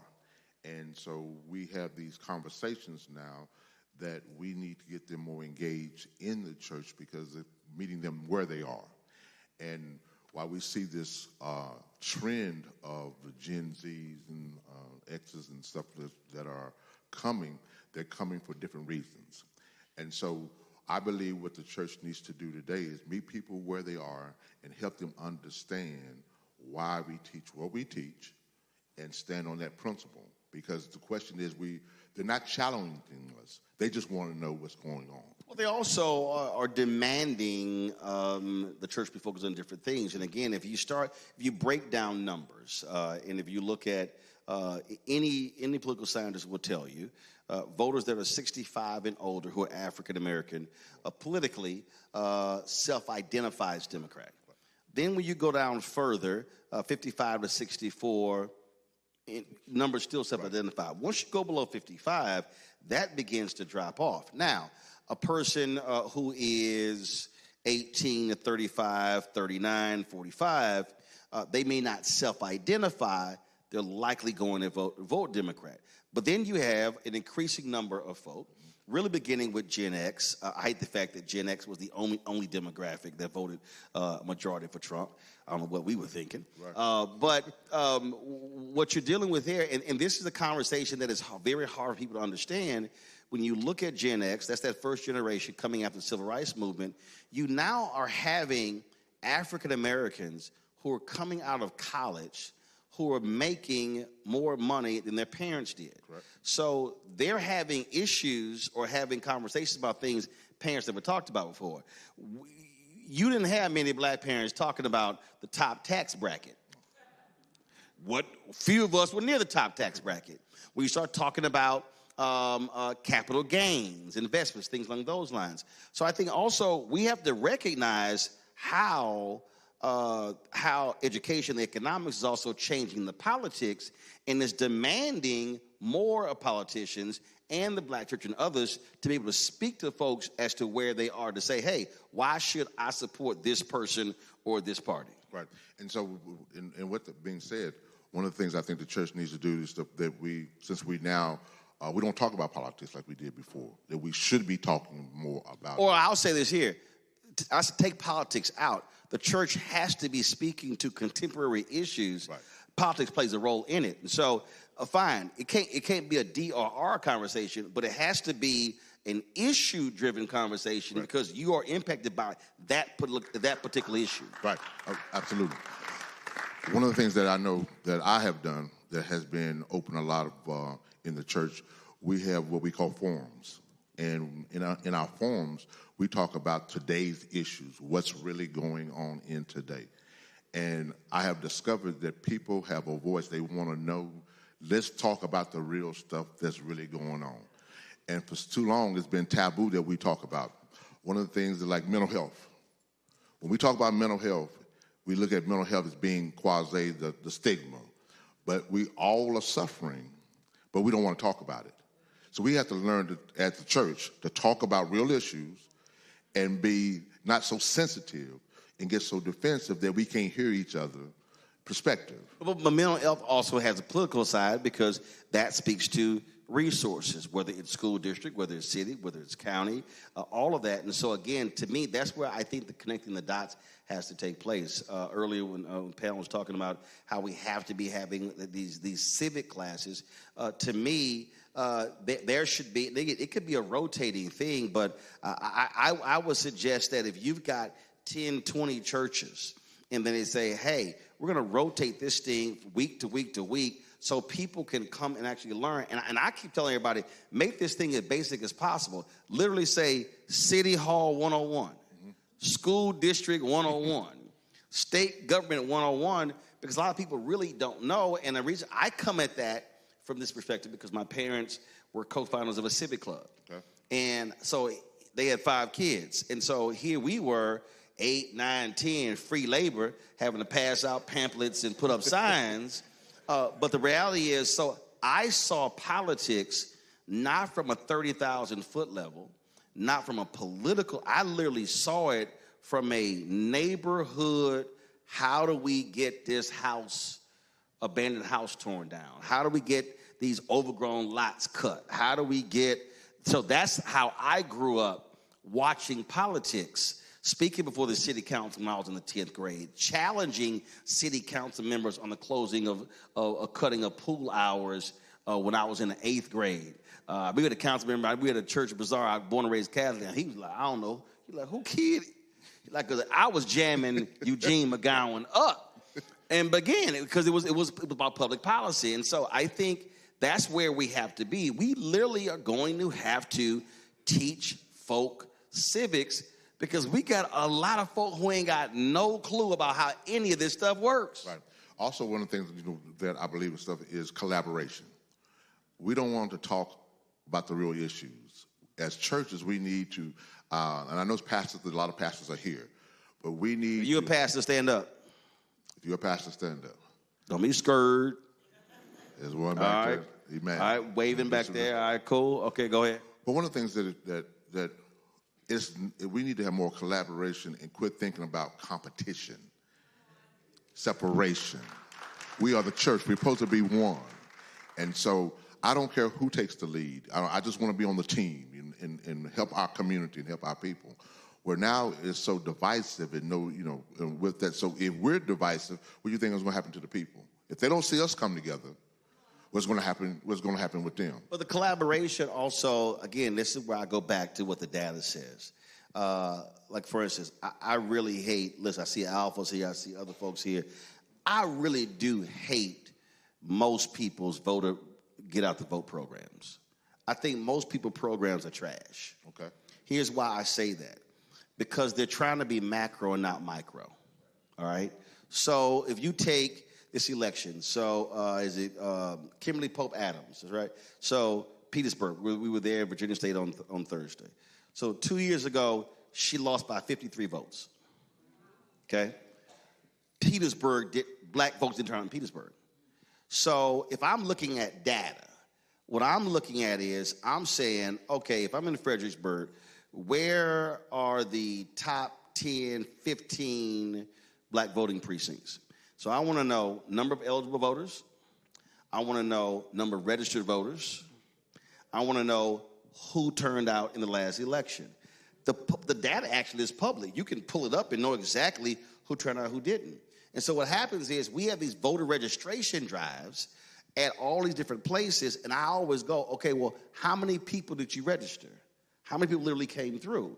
As opposed to saying, how about you take that, forget the game or forget the concert, and literally take that registration drive to that particular neighborhood, because you might actually have 400 people who are eligible but are not registered. So now, are you going door to door? Are you doing, and that's why when I was saying earlier, that black infrastructure we had, folk knew their precinct. Right. Yeah. They knew the numbers. They knew who didn't turn out. And if you take 10 precincts, and if you literally add 50 more voters per precinct, that's 500 votes. That changes elections. Now you take that, and then you go across the state, and all of a sudden, you can shift statewide elections with that very basic micro model. That, to me, is how churches should be collaborating by saying, if we need to add 50 to 100, you got 10 churches, that means that your job is to just go register 10 people. Right. And you 10, 10, 10. That's all I'm asking you to do. To me, that's the kind of collaboration that also has to happen. No, absolutely. I totally agree with that. And I think that's the thing that we're missing. We don't have, like, what we, as pastors sometimes, and I'm guilty of that as well. As a pastor, I don't know it all. And you have to be able to go to get. And so I say this to pastors and stuff, if you don't know, go find somebody that can educate you and help you with the voter registration. Right. And that's why you take the folks at Black Voters Matter who are out there. Again, that's one of the things that they do, bringing them in with the data. Also calling up Cornell Belcher, Terrence Woodbury, two of our top pollsters, both African-American. Terrence's work has been amazing because he does public opinion. Right. And so one of the things that he does focus groups all the time. And what's interesting, I was talking to him, and this was in 2020. So based upon his focus groups, he said when people would use the phrase voter suppression, he said to a voter 18 to 35, they heard voter suppression and automatically thought 1964. He said, but if you said to that voter, if you didn't say voter suppression, but you said they're closing down our voting locations, that resonated more present day. Right. So the other issue is bringing in experts who can give you the proper language to be using in 2025, as opposed to you using language that you think works and is really sounding 1965 to somebody in the audience. Yes, absolutely. Also, one of the things with and Terrence, you should send me a check. I'd have had more people hire Terrence to give his data. He told me, he said, man, I got a lot of work for me. I'm like, so Terrence, you should be tithing, Terrence. Tithing to Roland Martin Unfiltered, Terrence Woodbury. Go ahead. Now, with regards to that, Roland, when it comes to in voting is so critical today, because I've heard in the last segment people say, well, why should I vote? You know, why does my vote matter and stuff? And it's educating them on why their vote matters. And I want to thank you for coming to Fredericksburg again.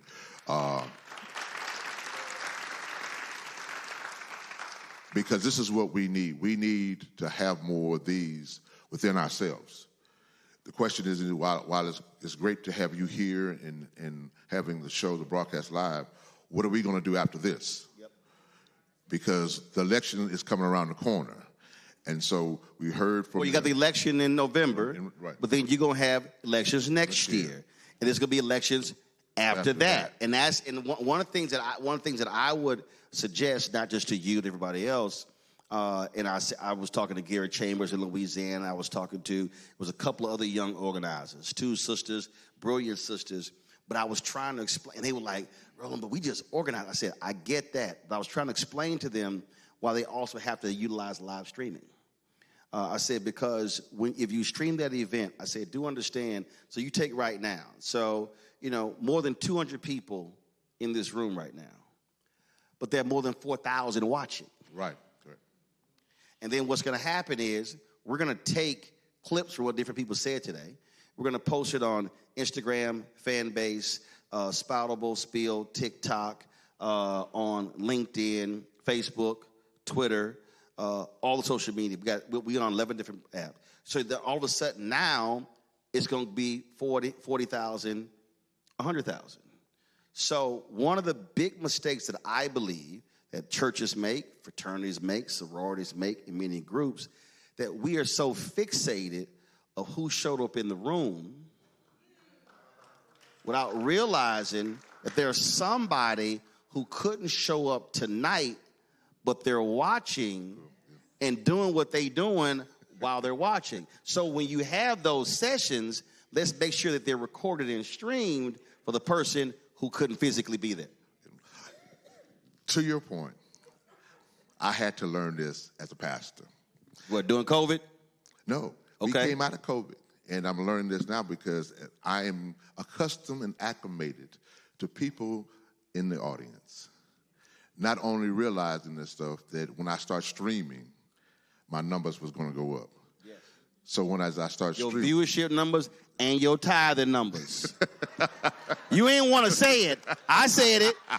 See, when he said my numbers went up, I knew what he was talking about.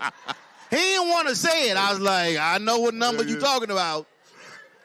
But I was getting frustrated because nobody was sitting here and nobody was talking to me. I'm a black preacher. Talk to me. So hey, man, you can get somebody to have some pre-recorded amens. This is not hard. All you got to do is have somebody hit the button like, preach, pastor. Say that. I hear you. That ain't hard. But when they showed me the numbers of how many people are online and how many the numbers was outweighing triple time, and of course the giving was up as well, it changed my mindset. So we live now of a change that you don't have to be physically in the building. Now apply that to civics teaching. Right. Same thing. Same concept. Stream it as well, restream it, share it, push it out. Then what you also should be doing, you should also be collecting the data, I go back to data, of every member. Because see, here's part of the deal. If somebody over here is going, okay, bro, I hear you got 5 million, but man, I just got 238. But that 238, with that 500, and that 200, and that 100, and that 50, all of a sudden, so if you do a survey, which is also biblical, if you do a survey of the membership, you should know, okay, what is the social media footprint of my whole congregation? So what are the total followers, forget the church, the total followers of the membership on each platform? And then what you do is, you say to the membership, all right, we've already done the work for you. Here's the video. Here's the copy. Here's the caption. All you got to do is copy and paste. Now, all of a sudden, it's going to your social media. Now it's going to all of theirs as well. Right. That's how you now then begin to spread the message. Yes. One of the things, another thing, Roland, I want to share, is that I've had people join through the streaming. Yes. Yes. It's the same as Paul going from city to city. You just, the camera.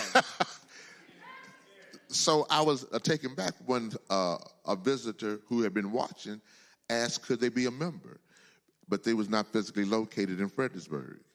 And I was like, well, I guess so. If you've been on, if you've been watching this long, that I guess ain't you the can. answer, Bishop. That ain't it. The answer is yes. But what I'm saying is, so now when you're having those civic discussions or whatever, so remember, there's somebody, they don't have to be in Fredericksburg, but if you're explaining to them public policy, I mean, I deal with it every day. People stop me in airports and they say, man, thank you. They say, thank you. I had no idea. But you explain it to us in a way that we can understand. They say, thank you. That's all they ever say. I've had people say, I ran for office because I watched you.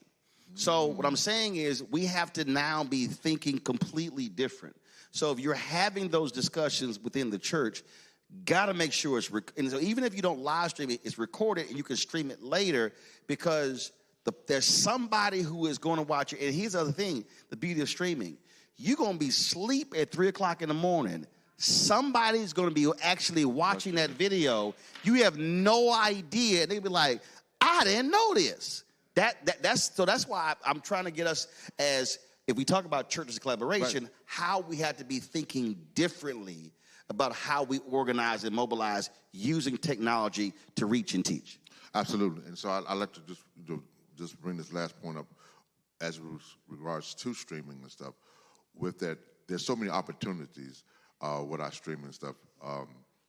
I remember when, like you said, when COVID hit, and that's before I didn't even have a camera. Didn't even have a camera. I had to run out. Oh, trust me, preachers were calling me Marla. I did Jamal Bryan set up. It was like hundreds of Methodist preachers. They had they didn't know what to buy. They didn't know what a Cam Link card was. They had no idea. And again, and I'll say this here, COVID was devastating for the nation, for the world, for the black community. But the silver lining was that COVID forced, and black churches, HBCUs, and others, black institutions were 10 to 15 years behind technology-wise. Right. Yes, I will. COVID forced every institution, because they either caught up or they died. Yeah. So it forced everybody. I mean, Tom Joyner lost millions on HBCU online because HBCUs would not see online education. And then all of a sudden, COVID hit, they had no choice. Absolutely, and that was us. There you go. I mean, we went from Bible study to go-to-meeting. How many of you go-to-meeting, the software? We didn't know anything, so we were just trying everything, but we had to figure it out. And then when we did figure it out and stuff, then we started, we had to crawl, and we walked, but then we started running. And ever since then, we haven't looked back. And so a lot of times, the church is reluctant to move forward in technology. Right. And so when the church is reluctant, the people are reluctant, which is why if the church is embracing it and pushing it and advocating it, the folk are going to say, oh, cool, because the church is validating that, and now they're going to catch up. And that's why I'm saying if we take that exact same model and apply it to civics and apply it to what's going on. And so, if 200 people can't keep up with everything, I can't keep up with everything, but if you do, to Gary's point, if you do have a committee or you have different people who say, hey, this thing is about to come up that's going to impact our city, this is not the city council meeting, it's going before this city subcommittee. Folk need to know, we need to have folks there, have someone there. And again, this is where, look, local newspapers have been crushed, so you don't have the reporting you have anymore. So imagine if you had someone who said, hey, I'm going to make sure that we're aware of what's happening at City Hall, at County. So when these things come up, you bring it back, and you're now on it on the front end versus the back end. Yeah. And again, now that you have all the social data of all your members, you can then be able to say, now, members, let's push this stuff out to all of your accounts. So now all of a sudden, you now have thousands upon people now seeing it. And then if you say, and this is the other thing that I'll give you this here. I don't sweat who don't show up. So we call a meeting and I call 50 people and 10 show up. I'm not going to spend an hour complaining about the 40 who didn't show up. I only focus on the 10 that did show up. But then I'm going to tell the 10, y'all got to bring 1 next month, so we're going to go from 10 to 20. So now all of a sudden, again, if I'm using the micro model, if you say you get with 4 of the churches, now you got 5 churches. Now you do a survey. Now you know how many members, how many social media accounts, how many total followers. You literally, and this is going to blow people away. If you add up all the social media followers of just those 5 churches, I can guarantee you those 5 social media following of those 5 churches will be larger than the people who listen to the #1 radio station in town, who read the newspaper, just those 5 people. That's how we have to now understand how social has changed. So if we take those 5 churches, all their followers, folk who sending out recipes, people who sending out memes and sending out jokes, and that they now are sending out public policy alerts, now we've completely changed the community. Yeah. I mean, because a lot of times and I'm guilty of this as well, not having the connections that we could have, like you just said, I'm missing out on a lot of things that's going around in my city that we end up becoming reactive than proactive.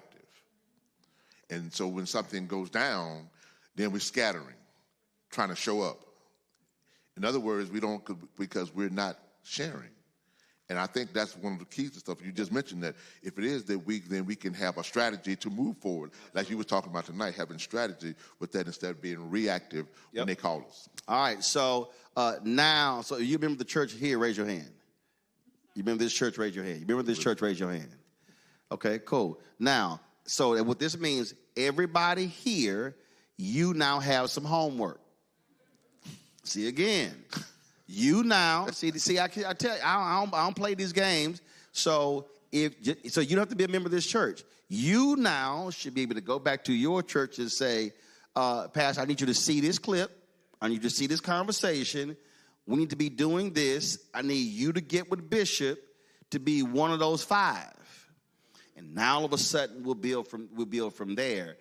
That's the only way this thing changes. So I don't want folk coming in here just sitting here listening, going, amen, that's right, say that. If we are not doing anything tomorrow, then Thursday, then Friday, then next week, and building upon it, then after the election, keep this thing going, that's how we actually change our community. I totally agree. Amen? All right, Amen. So I'm going to check. Now, let me explain something to y'all. Gary know, all of the civil rights people around the country, they all know, I believe in accountability.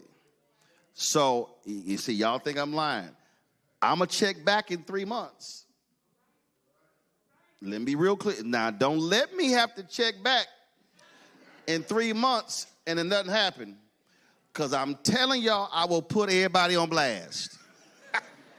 Matter of fact, do this here. Okay, that camera right there. I need you to walk down. No, don't point at me. I know what I look like. I need you to, Henry, go to that camera right there. Go to that camera right there. I need you to walk down it aisle. Walk all the way back. Walk all the way back. No. Walk all the way back. Keep going. Keep going. Keep going. That's right. This is called a video mug shot. All right, come on back down. Come on back down. Come to me. Come to me. That's right. That's right. I'm busting everybody. If you lying, I wasn't there. No.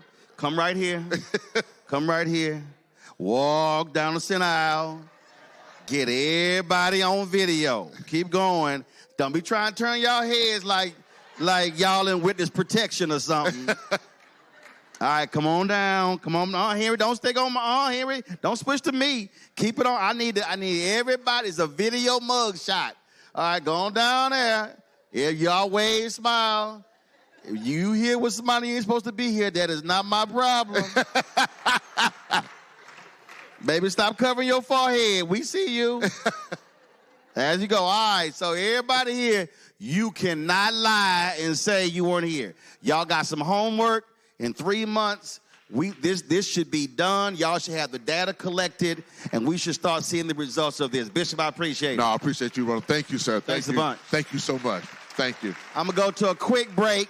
We're going to come back with a panel final discussion for about 8 to 10 minutes, and we're going to shut this thing down. Folks, you're watching Roland Martin Unfiltered on the Black Star. Don't forget to support the work that we do.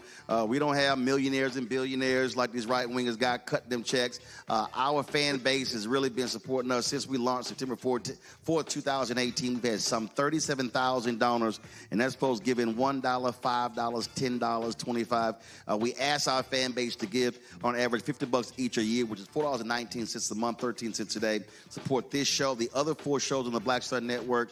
We're launching a business show. We're launching a health show. We're launching another daily news show the next couple of months. And so we're the only, we're the largest black and the only black daily digital news show in the country. You do not have any other show in the country where African Americans are centered when we have this conversation. Nobody else is doing this. No, the larger black-owned media outlets, none of them are doing it. And so that's what you're supporting. So be sure to support our work. If you want to use Cash App, use the Stripe QR code. You see it right here in the bottom left-hand corner. That's also for credit cards. PayPal is R Martin Unfiltered. Venmo is RM Unfiltered. Zelle, Roland at RolandSMartin.com. Roland at RolandMartinUnfiltered.com. Checks and money orders. A whole bunch of y'all don't believe in no technology. So y'all got them checks and money orders, and I told y'all got to stop writing me checks and then hoping I cash it in 2 weeks. Y'all, I don't go to the mailbox. I go to the mailbox every 2 weeks. Okay, so I got to open an envelope. I got to sign the back of that check. I got to take a picture of that check. Some of the money orders don't go through. I got to send it to the bank. So y'all going to have to give brother like 60 days, okay? So you need to balance your checkbook. If you don't believe in Cash App, Zelle, PayPal, or Venmo, and you got check and money order, you got to give brother some time.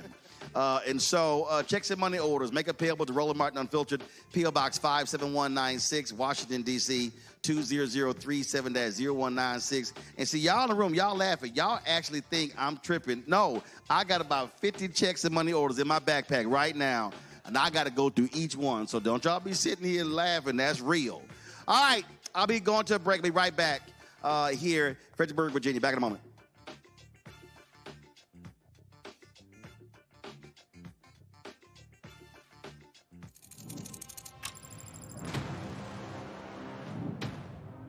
Afrotech, it's a lot of beauty, a lot of brilliance, a lot of intellect, a lot of innovation. Companies that are most diverse are more profitable. We're getting culture, we're getting community, we're getting the best of the best. Not only are we here to greet each other, but we're here to network and to elevate each other.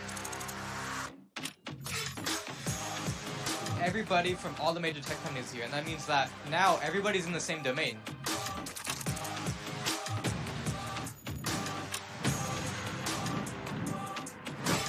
The premier event every year. This is really where we could take off. You can go fast by yourself, but we go farther together. This is where you're supposed to be. I am Swing Cash, Basketball Hall of Famer, and you're watching Roland Martin Unfiltered.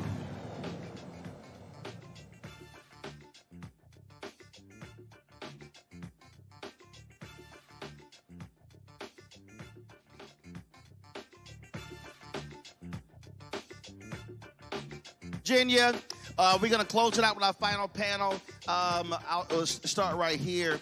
Gary, the thing that I need people to understand is these are perilous times that we are facing. Supreme Court last week had oral arguments in a case that could very well wipe out at a minimum 12 black CBC seats, as many as 30. In North Carolina, the Senate, they've actually passed a new map wiping out already through racist gerrymandering the seat of Don Davis. They took out several others in the last election. So people need to understand, we talk about voting. North Carolina is a perfect example. When Sherry Beasley ran for the Supreme Court, she was Chief Justice. She lost by 401 votes. You had more than 250,000 black folks in North Carolina who didn't vote. That's right. Had she won, Democrats would have had a 6-1 majority in the state Supreme Court. She lost, they had 4-3. The next election, they lost, now it's 5-2. Republicans in control. That's how they're allowing them to do racial gerrymandering, partisan gerrymandering, get rid of ballot drop boxes. So folk have to understand, you can't get mad at somebody being in power and using the power when they folks vote and you didn't. Absolutely. Most statewide elections are by the differential of unregistered votes and people who don't show up. And like you said earlier, Brother Roland, if you just take that data, then you know where to go to find the unregistered voters. To have voter registration at a mall or at a football game is to go fishing and ask the fish to jump in the boat. Ella Baker, who trained Julian Bond and Marion Wright Edelman and Stokely Carmichael from Virginia, used the community door-by-door technique. Now, that's harder. It's called canvassing. And that means you got to take a chance to go up to somebody's door and persuade them. But we can't ask for Canaan if we're not trying to go through the Red Sea. And so effort matters. And so, Roland, I'm glad you brought that point up because, you know, when we look at mobilizing people, another quote from Reverend Jesse Jackson, yes, I have 1,000 of them, but if you're not on fire, you can't give off heat. Let the church say amen. You done? Nope. I thought you had 5 more Reverend Jackson statements. Michael, now, Gary brought up statewide, but this is the thing I need people to understand. We talk about gerrymandering. You have gerrymandering of state rep seats, state senate seats, congressional seats. There is no gerrymandering in statewide seats. That's just naked turnout. And so part of the biggest issue that we are seeing is that for African Americans, we're literally leaving our power at home. We are seeing all across the country where we're excited if black turnout is 48, 50, 52, 60%. I keep saying that our goal has to be wherever you have a large group of black voters, it has to be 70%. So the difference, let's just take simple math. If you have 100,000 people who are registered and 40,000 vote, that's 40,000. If 70,000 vote, that's an extra 30,000. That 30,000 alone will determine statewide who wins and who loses. And so we have to be getting our folks to understand that we are literally leaving our power at home. So we're complaining about what we're not getting. It's because we're not being activated to actually use that ballot box power. Absolutely. You know, you talk about these different cases that have happened, and you know what I like to say is they like to either pack us or crack us. They're either going to pack us into districts where there's 85% black people in there, so that way all of the votes are congregated in there, or they're going to crack us up and such the numbers are so small that we don't actually have an opportunity to really support who it is that we're aiming for. And so a lot of times what happens is that's why people start to feel like, well, does my vote even matter? And so, yes, what I heard you talking about, Roland, talk about, it's about the total number in these statewide races. Absolutely. But one of the things that you start to realize is people don't always know the difference between all of the elections. And so what they see what happens with the presidential election is what they assume happens at the state level as well. And so a lot of times it goes back to the point of us needing to educate people on how their vote truly matters. And in an election like that, I'm telling you, you heard Roland say we want to be at 70, 75%. And I hear people say all the time, well, you know, is that realistic? Is it realistic? First off, it should be, but I'm going to tell you, you know, you're talking to the young black man who was raised by a single father next door to a drug house who grew up to be the first ever elected African-American to represent Stafford County in 350 years of his existence. So if I only believed in what people told me was realistic, my life is not a possibility. And so when I sit here and we see rooms like this, I love what you did. Make sure my man with the camera got that. He got everybody in here. He gave us all homework of what it is that we were expected to do, because that 70 to 75%, that is our new reality. And so we need everybody to do their part. Make the phone calls, knock the doors, you're riding on the bus with somebody. Brother, sister, have you voted? It's going to take each and every one of us. We need each and every one of you for us to be able to make an impact in these elections. Philip, the late Joe Madison used to always say, you got to put it where the ghost can get it, and how to make it plain. And when Nicole was talking about going to a door and the guy said, not political, this is where we have to be smart to step back and say, okay, And I do this all the time. I don't care who it is. I'll say, what's the one thing you care about? And they look at me and they're like, what do you mean? I say, what's the one thing you care about? I had a brother who asked me that question. He said, education. I said, all right, you got kids? He said, yeah. I said, well, what grade? He had 2 kids at elementary school. I said, you in the PTA? He said, no. I said, now I'm confused. I said, you just told me that education was your number one thing. I said, you don't even belong to the PTA at your kid's school. So how is it your number one priority? And the brother looked at me, he said, dang, man, I ain't never thought about that. I'm like, precisely. I said, so if you don't care enough about your kid's school, why should I care and I ain't got no kids? He need to so part of this thing that we have to do, we have to make politics and issues personal to people and not in this abstract, oh, in Richmond, oh, in D.C., not realizing that, no, your electric bill is political. Your water bill is political.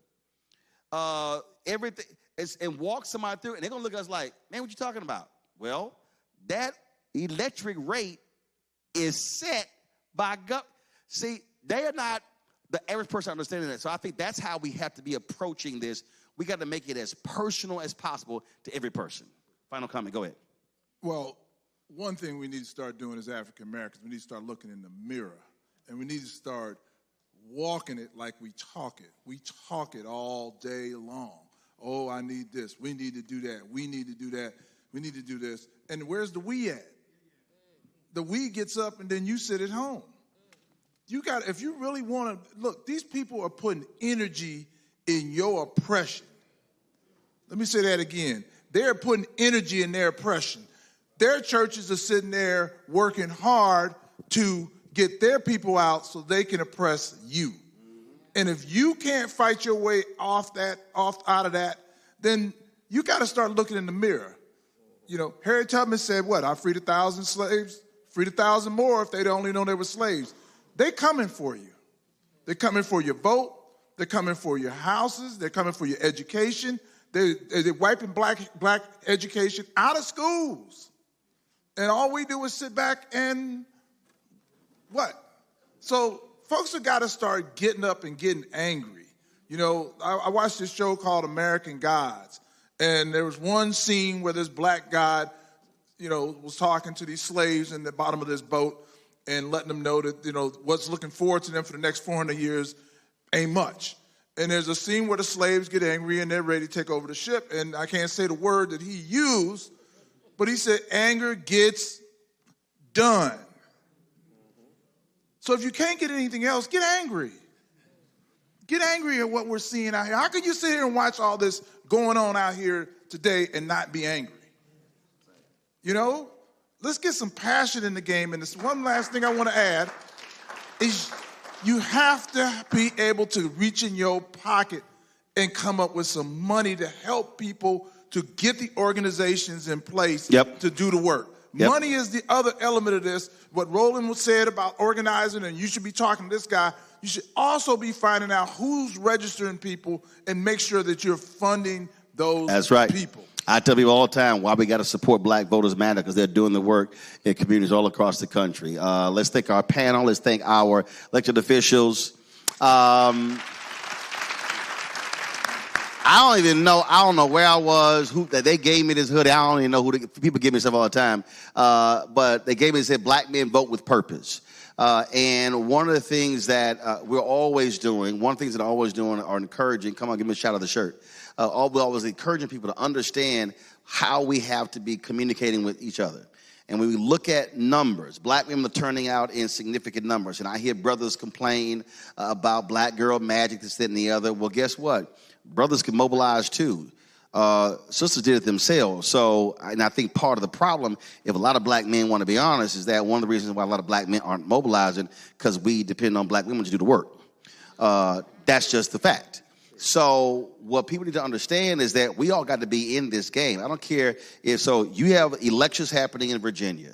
We should be turning out in massive ways. Again, if 54 folks had voted, Kimberly Pope Adams wins last time.